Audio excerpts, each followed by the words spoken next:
hello friends এই 5 মিনিটৰ এটা ভিডিঅ'ত সিন্স আৰু ফৰৰ বিষয়ে যি ধাৰণা আমি সম্পূৰ্ণৰূপে ক্লিয়াৰ কৰি দিম এই 5 মিনিটৰ এটা ভিডিঅ'ত সিন্স আৰু ফৰৰ ক্ষেত্ৰত আমাৰ সাধাৰণতে মিস্টেক হোৱা দেখা যায় সিন্স আৰু ফৰ আমাৰ বাক্য এটা সেন্টেন্স এটা কেনেদৰে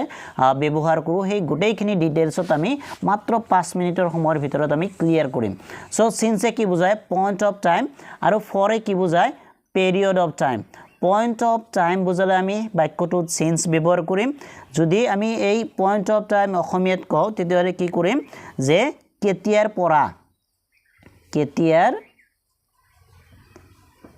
পৰা আৰু ফৰৰ ক্ষেত্ৰত আমি কি কম যে কিমান সময়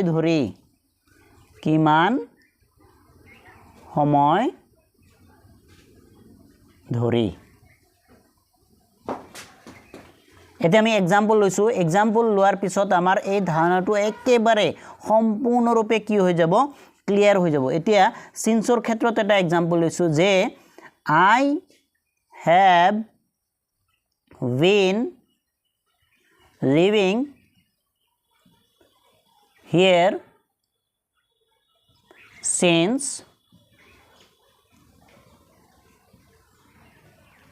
2018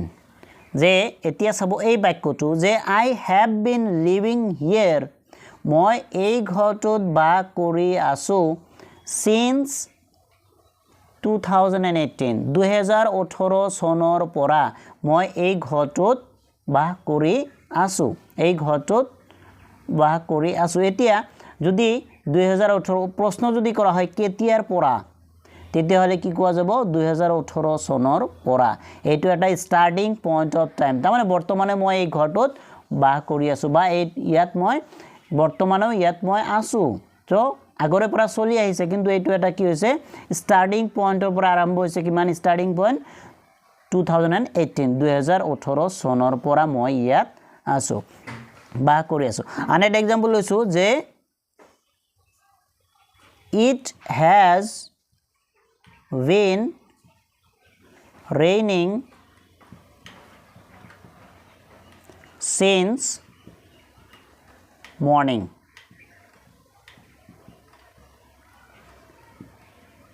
it has been raining since morning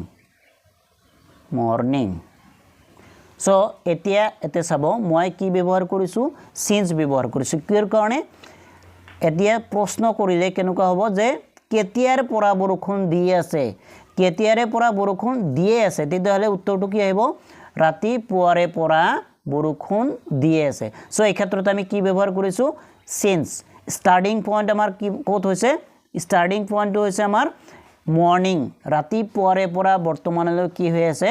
বৰষুণ দিয়ে আছে এতিয়া আমি ফৰৰ ক্ষেত্ৰত আমি एग्जांपल লৈছো যে এই বাক্যটোৱে যদি আমি এটা period of time বুজাবলৈ ব্যৱহাৰ কৰো যেনেকুৱা it has been raining এতিয়া আমি for যদি ব্যৱহাৰ কৰো তেতিয়াহলে কি হ'ব যে এটা period of time বুজাব যেনেকুৱা period of time বুজালে যে it has been raining for last 2 hours এতিয়া কিমান সময় ধৰি যদি প্ৰশ্ন কৰা হয় পিৰিয়ড অফ টাইমক যে কিমান সময় ধৰি বৰষুণ দি আছে তেতিয়াহলে উত্তৰটো কি আহিব লাষ্ট 2 আৱাৰ্স হেকাৰণে আমি ইয়াতে কি বহাইছো ফৰ বহাইছো কাৰণ এটো এটা পিৰিয়ড অফ টাইম লাষ্ট 2 ঘণ্টা যে it has been raining for last 2 hours এটো আমি ফৰৰ ক্ষেত্ৰত ব্যৱহাৰ কৰিম ফৰৰ ক্ষেত্ৰত আন এটা एग्जांपल লৈছো যে I have lived here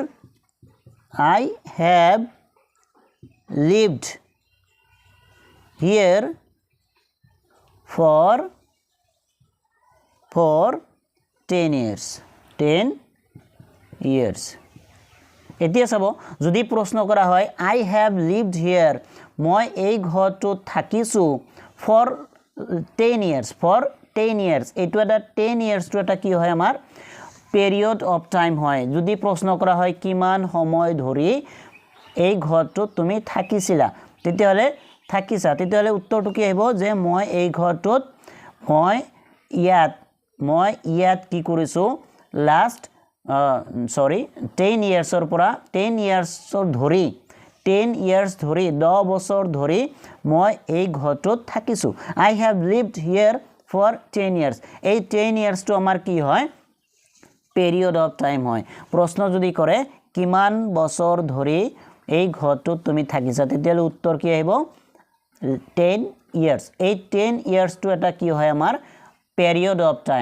period of time so এনেকুৱা ক্ষেত্ৰত যদি আমি বাক্যটো প্ৰশ্ন কৰিলে যদি পোৱা যায় যে কেতিয়াৰে পৰা তেতিয়ালে সেই বাক্যটোত কি আহিব সিন্স আহিব যেনেকুৱা I have been living here since 2018 2018 চনৰ পৰা মই এই ঘৰটোত বাস কৰিয়ে আছো তেতিয়ালে বা 2018 চনৰ পৰা মই ইয়াত বাস কৰিয়ে আছো তেতিয়ালে এইটো এটা কি হ'ব আমাৰ পইণ্ট অফ টাইম স্টাৰ্টিং পইণ্টটো আমাৰ আছে 2018 এতিয়া আনটা এইটো এটা এক্সাম্পল আছিল যে সিন্স মৰ্নিং এই মৰ্নিংৰ পৰা কেতিয়াৰে পৰা বৰষুণ দিয়ে আছে সিন্স মৰ্নিং ৰাতিপুৱাৰে পৰা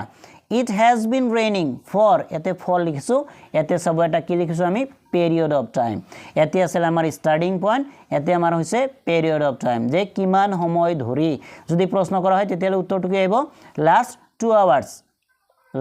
2 আৱাৰ্ছ ইয়াতে হে একে হৈছে যে আই হেভ লিভড হিয়াৰ মই এই ঘৰটোত থাকিছো বা ইয়াত থাকিছো ফৰ 10 ইয়াৰ্ছ